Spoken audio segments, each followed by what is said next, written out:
Premonitions? Premonitions? G'day everybody, I'm just going to do a prediction for the 2025 AFL season in terms of the final ladder. This could be dangerous. It's always a bit of a road to humiliation doing these things because you never get them right, but there are a couple of historical facts that can point us in the right direction. One of them, another video I made, is that 35 times in 30 years, which is more than once a year, a team from outside the top 8 has made the top 4 the following season. Also, 9 times in the last 10 years, a team who finished in the top 4 has fallen out of the finals. So, as I always say, you back history unless history changes. So, rather than just do the normal thing that everybody else does and you just basically do the almost the same ladder as last year while just shuffling a couple of teams around 1 or 2 spots, we're going to take those historical trends into account and try to do a reasonably accurate ladder. It won't be accurate, of course, and it will be different to what everybody else says, but we're going to go out on a bit of a limb with a couple of them. If you like this content, please consider subscribing to the channel. It takes 1 second. You just got to click that little button down there and that's it, and then it's done. It would be much appreciated.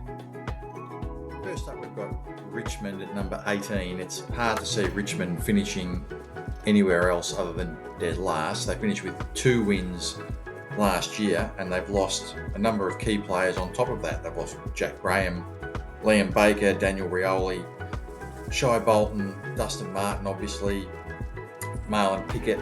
Oh wow, they are terrible. So they're in major rebuilding mode. The rebuilding mode might be pretty quick because they've got a whole lot of good first round draft picks to come into that team, but they won't be having a major impact in their first season. They're just too young. So it's hard to see Richmond winning any more than a couple of games. Can they overachieve and go beyond that? Well, what would be a win for them? 5 wins would be overachieving, I think. But it's hard to see them improving on last year, and I think it's going to be difficult to imagine them finishing anywhere other than in last position. In 17th, we've got North Melbourne. I do think that often some of the teams in those bottom couple of positions often make a leap up into the at least the middle reaches of the ladder, but there's such a big gap between the bottom 3 clubs and even the 4th worst club that it's really hard to see the bottom 3 finishing anywhere other than the bottom 3. Again, we never know. We could be wrong, but it's almost as if they're in a different division, these 3 teams. So there will be some natural improvement. They've got a very, very young team. We might even win a game. Their first draft pick, Finn O'Sullivan, looks like a really good player. For the first time in a while, they didn't really lose anyone to a rival club in the off-season, which was good. And, players like Sheasel, Wardlaw, McKercher, they've added a little bit of experience in Luke Parker, Caleb Daniel, Jack Darling. I'm not sure Darling's going to help him. I think he's really at the end of his career. But Parker might still be some value. Certainly Caleb Daniel will be good, just to give them that little bit of experience because there's such an unbalanced list with so many young players on it. But I've still got them at 17th position. At 16th position, I've got the West Coast Eagles. I think West Coast, of the bottom 3 teams, are most likely to jump out of the bottom 3. I don't think they will jump out of the bottom 3, but I think they're the most likely of Richmond, North Melbourne and themselves to jump out of the bottom 3. They did show quite a bit of improvement last year in that middle part of the year. They had those sort of 7-goal wins against Melbourne and Fremantle, and they look pretty good. They've got Liam Baker, who is probably going to play in the back line. He's obviously a really good player. Jack Graham, Matt Owie, so some pretty good gets from some rival clubs. And they've obviously got that really good home ground advantage there and an extra home game as well because they've got an away game against North Melbourne, not actually at Optus Stadium in Perth, but at somewhere else, Hands Oval. I'm not quite sure where that is, but anyway, it's in Western Australia, wherever it is. The problem is the loss of Tom Barrass. That could be a bit of a problem. So Jerry McGovern is going to have a big load down there. If McGovern gets injured, that could be a big problem for them. They will rely on McGovern a lot down there, even though he's sort of towards the twilight of his career. And they might need to look for some, other younger players to step up there in defence. I think Graham might help down there as well. But I've got them in 16th position. It's just too big a leap to get out of the bottom three for those three teams. I'd like to think I'm wrong. It'd be good if one of them can make a leap, but like I said, it's almost like there's two divisions of teams with those three teams at the moment being in the bottom, and I've got West Coast in 16th spot. Now's where it starts to get a little bit more difficult. In 15th position, I've got Melbourne. Interesting. Now, we all know Melbourne's top-end talent is amazing. Gawn, Petrarca, Oliver, and they do rely on those players. And they've got reasonable mid-range talent as well.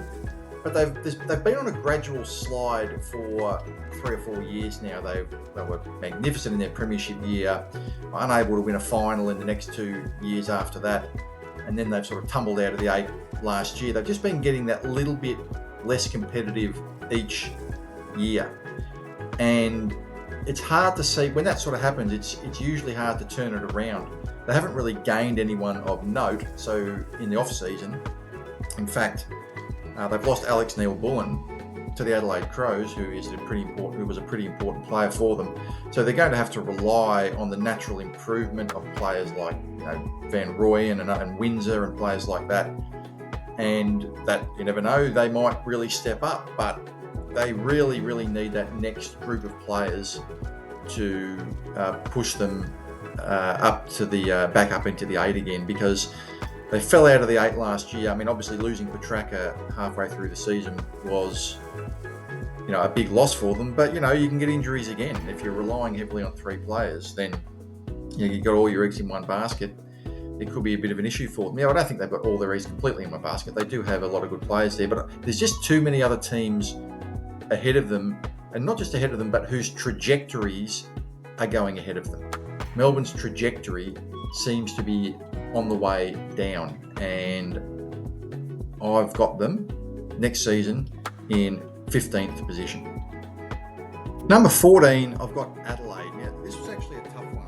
I think Adelaide they're capable of making the 8. They've been on basically a very slow trajectory for a few years of gradually moving up the ladder. Should have made the finals a couple of years ago.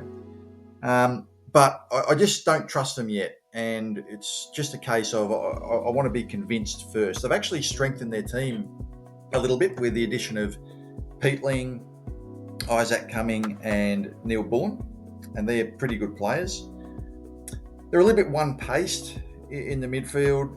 Crouch and Laird are, another year older. I love Rankine down there.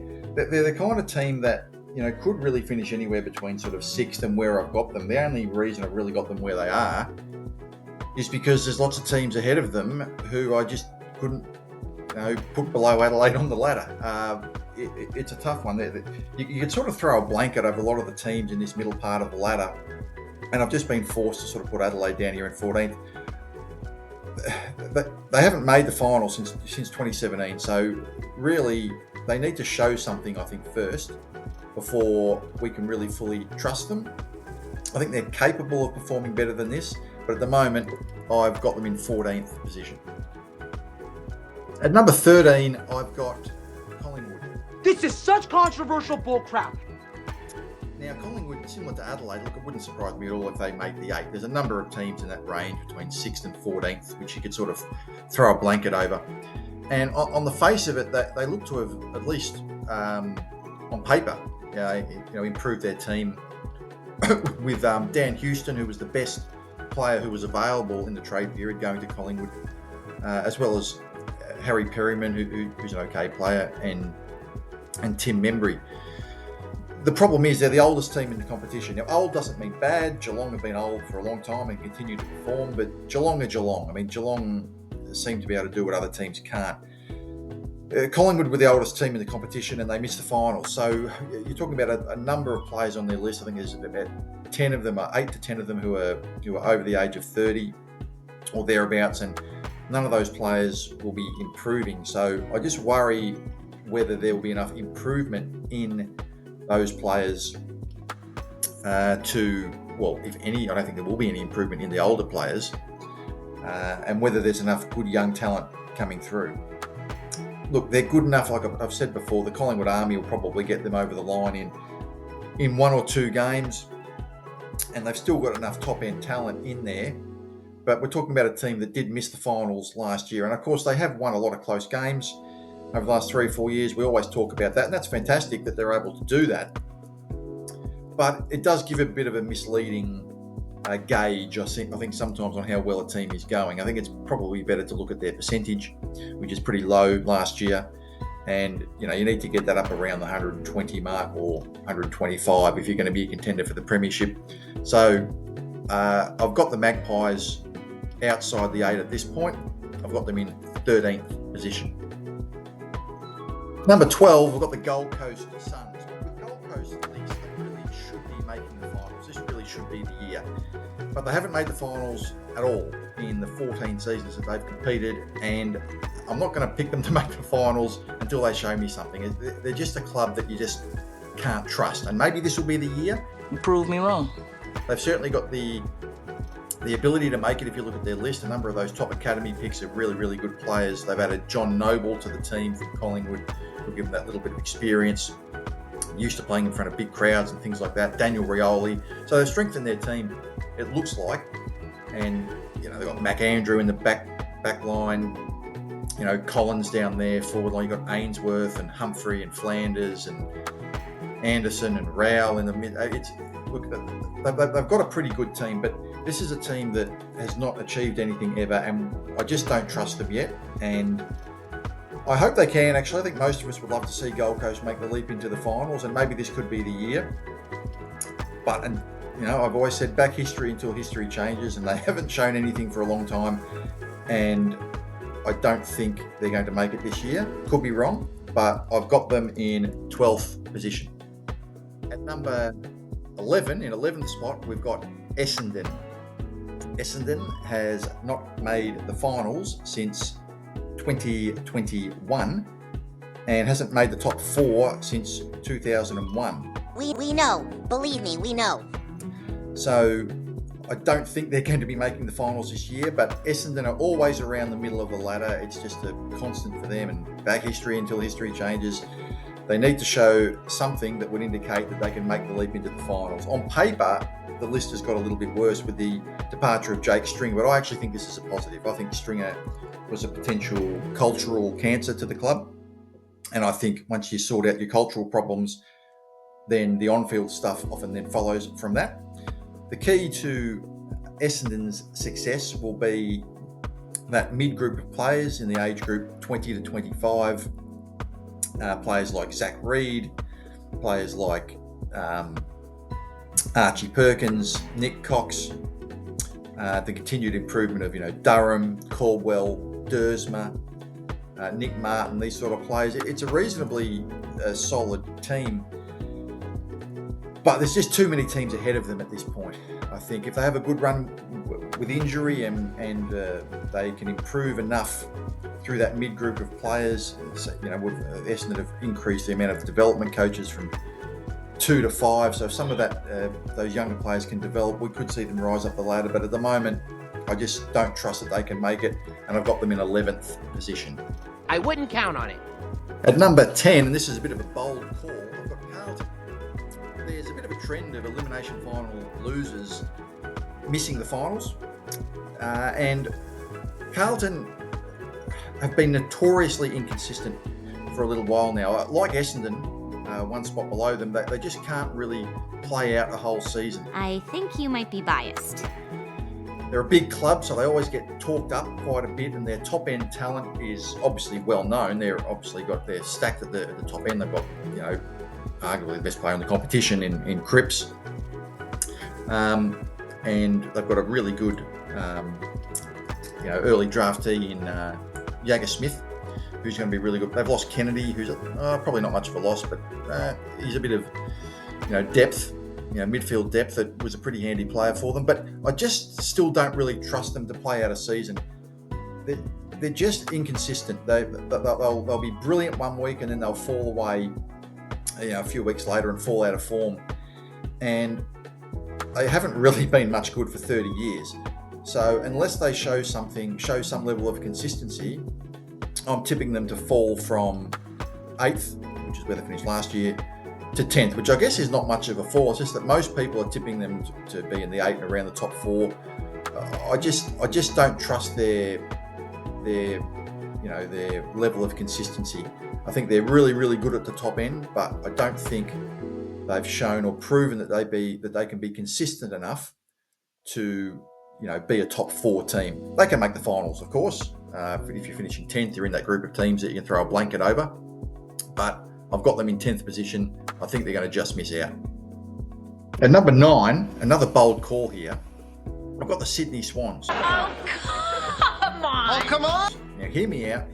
I do want to justify this, and we could end up being wrong, of course. All these predictions that we make, a lot of them are going to be wrong. I was like, this sounds really stupid.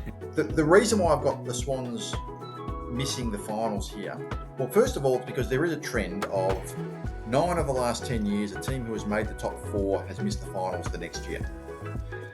Doesn't mean it has to be Sydney, but of course Sydney were in the top 4 and they did finish the season poorly. But that's really part of it, is finishing the season poorly. There's nothing wrong or it's perfectly explainable if a team has a bad 4 or 5 weeks and they're often then can recapture their dominant form. But with Sydney, it was different. Sydney started last season with 13 wins, 1 loss and a percentage of 148. Their last 12 matches yielded 6 wins, 6 losses and a percentage of 97. Now, if you had a 50-50 record over 2 or 3 matches, well, fine. Everyone has bad form for a short period of time. But the Swans' average form, that 6 win, 6 loss percentage of under 100 type of form, was essentially 3 months worth of form. So it didn't really become form anymore. It just became, that's their level, right? That's just the level they were playing at. And that's sort of what worries me. We all know they're top end talent. I mean, they've got Warner, Goulden, Heaney. All right, they've got Blakey. They've got just fantastic players. But when you've been pretty average for 3 months, the question I ask is, why didn't they snap out of it at any point? It would be different if they were like Brisbane, who were average last year in the first portion of the season, but then came good. I mean, Sydney, really, after the first 14 matches, didn't really become, really that competitive again. Well, they were competitive, but they weren't really a top 4 team in terms of their, the level they were playing at again. And that tells me, or indicates, that it might be permanent. Why would they, perform at that level for really 3 months? So that average level for 3 months, 6 wins, 6 loss percentage of less than 100. So I'm taking a bit of a bold call. I'm going to say that it might actually be permanent. We'll see. And I've got them missing the finals in 9th position. In 8th spot, and this is more of a hunch, if anything, I've gone for St. Kilda. St. Kilda 2 years ago, or in 2023, finished 6th on the ladder. And last year, after starting slowly, they came home pretty well in the last half of the season, ended up winning 11 games. Their midfield is a bit one-dimensional, but I think they've drafted pretty well. I mean, they've got a reasonable list. I mean, Wanganeen Miller is a really good player. Wilkie, Philippu's a good young player. Mason Wood, Sinclair's probably the most underrated player in the competition. Wilson, Butler, Mitch Owens is. I think they're probably a little bit of an under-the-radar team. They're sort of that team that you almost forget about. You're not quite sure, they're not going to be right down the bottom, but they're not going to be up the top. And I just think they're a pretty well-coached team. Everyone rates Ross Lyon, I think, is a pretty solid coach. And I'm just making a bit of an out-there prediction that they're going to make the 8 this year. I'm tipping them to finish 8th. In 7th spot, I've got Hawthorn. Most people are tipping Hawthorn to finish higher, and it certainly wouldn't surprise me if they do. Really, their form last year entering the finals, they were really, you could almost argue they were the best team in the competition. And it was only their slow start to the season which resulted in them finishing 7th on the ladder and not higher. The thing about teams like Hawthorn, who really their trajectory is heading towards what seems to be an eventual premiership at some point with this group of players, is that often when you've got a really young team, the path to success isn't linear.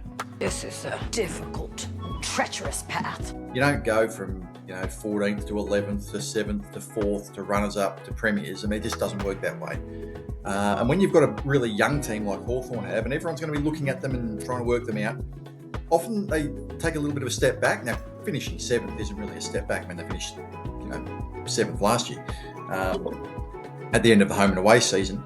But I mean, a lot of people are expecting them to go into the top 4, and that very well might happen. But I think with a young team, often you can have years where they stagnate and don't go as far forward as you think. You see this happen, all the time, where teams take 2 steps forward, 1 step back, then 2 steps forward again. Obviously, they'll be strengthen their team with, particularly defence, with Josh Battle and Tom Barrass.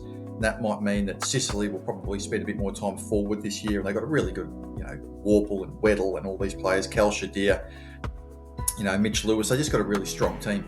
So it wouldn't surprise me if they did finish in the top 4, but I just have a feeling with such a young team, it might be one of those 2 steps forward, 1 step back situations. And look, their path to success probably won't be as clear and obvious and as inevitable as some are making out. It may very well be, you go forward a couple of steps, and then you might have a year out of the finals, and then you go back up to the top 4 again. This is something that is quite common amongst talented young teams, and I'm tipping them to finish 7th in 2025. In 6th, we've got Port Adelaide. Ever reliable Port Adelaide.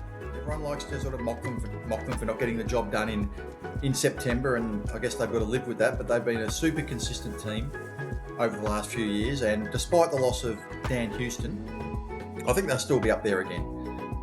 They've gained Jack Lukosius, Joe Richards and Rory Atkins from other clubs, and their midfield of their 3 young gun midfielders of Butters, Rosie and Horn Francis. If someone asked me, well, which 3 young players could you take from one team, and you had to take them only from one team, I'd take those 3 from Port Adelaide. They've got I think the best 3 young midfielders in the competition. They're all, if not A-graders now, they are A-graders now, let's face it. So they've just got a really good solid team. I don't think anyone thinks they're going to be winning the premiership, but I think that they're still good and consistent enough. They get the extra home game with Gather Round as well, and I'm still expecting them to be up there in and around the mark. I've got them 6th on the ladder. In 5th spot, we've got the Brisbane Lions. Brisbane, the reigning premiers, are obviously going to be a contender again for the premiership next year. We have a reigning champion. It's very difficult for teams to back up and do it again. That's really why I've got them 5th. They've also lost Joe Danaher, who, despite being at the age of 30-ish, was still a pretty key player for them, and that X-factor player for them down there. And they'll miss him. They will definitely miss him. And that'll be a hole in their team. That they've obviously gained a really good young player in Levi Ashcroft, a potential number 1 pick on ability, and they've got all the components of a team that can do it again. It's very difficult to win back-to-back premierships. Remember, they only finished 5th on the ladder this season just past, so they'll be up there contending, but it's going to be hard to go back-to-back. It always is, and I've got them in 5th position next season. In 4th spot is Geelong, the team that pretty much always finishes in the top 4, and I'm not going to tip anything other than that. You are so fucking boring.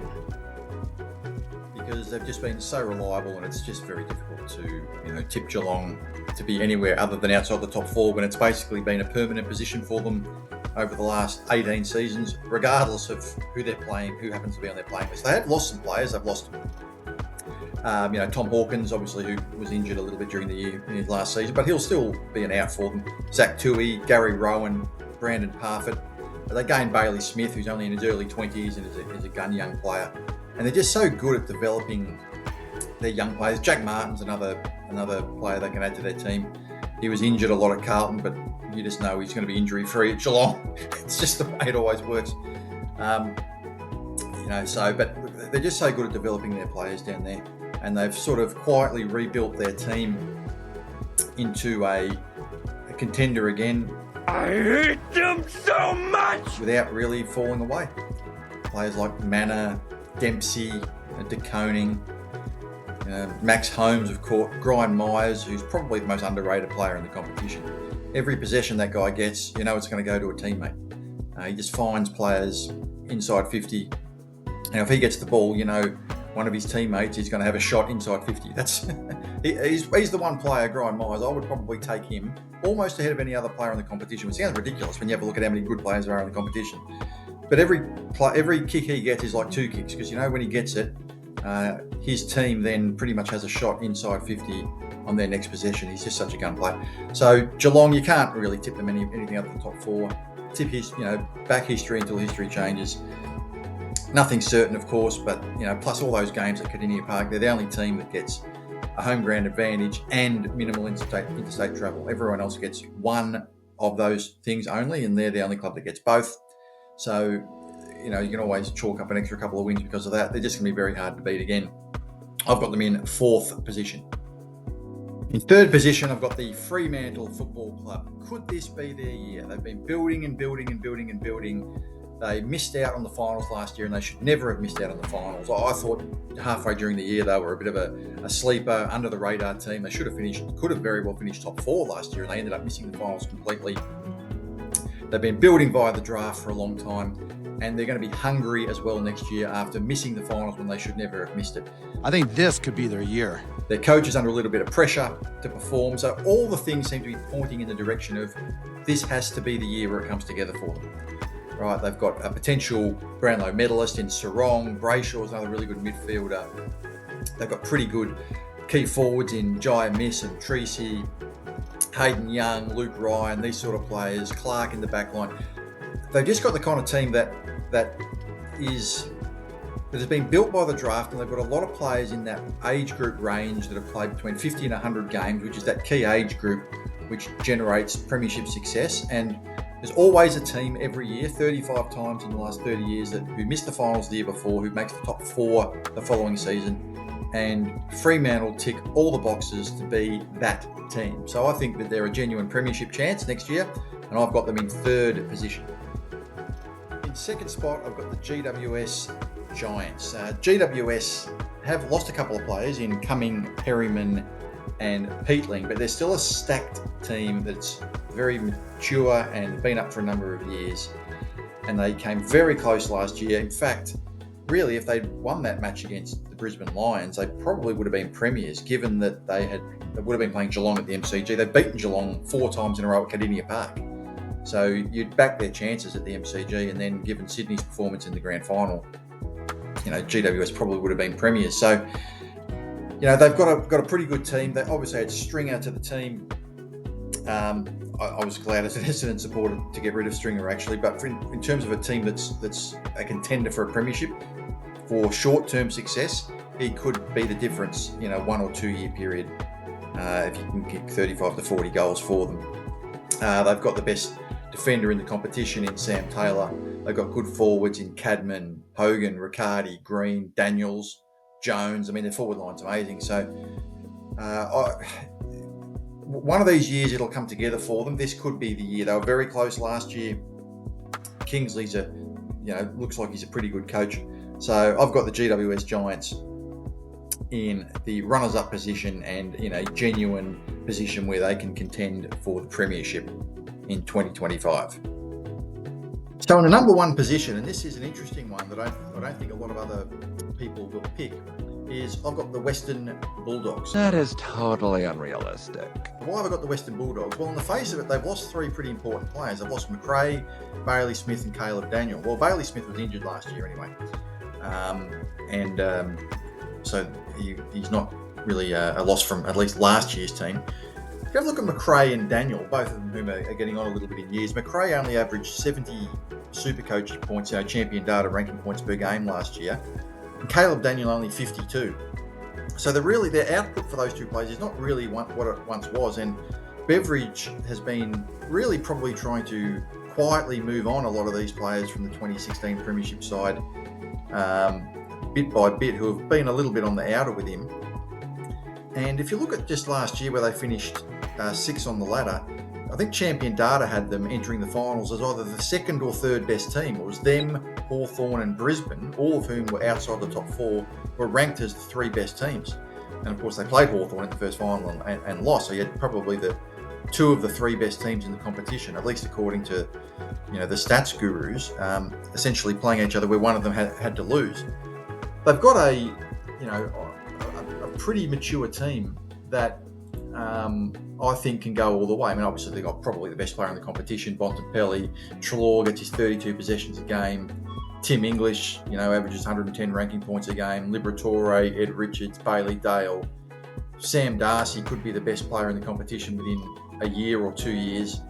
Jamara Ugle-Hagan down there is only going to get better. Number one draft pick. I mean, I just think that I wouldn't worry too much about the players that have left their team. I think that they can, if they can at least recapture the form that they showed in the last half of the season. They started last season slowly and came home with a bit of a rush.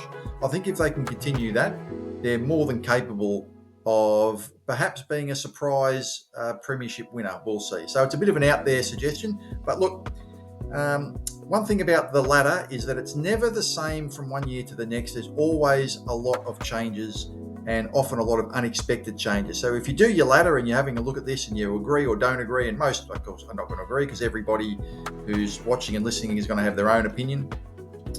Who do you think are going to be the surprise teams? There's always a team that finishes top four from last year that falls out of the eight. There's always a team who missed the finals completely the year before that makes the finals the next season. And sometimes there's a team like a Richmond in 2017 that goes from 12th to premiers in 1 year.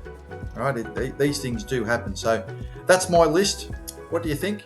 If you like this channel, please consider subscribing and have a great day.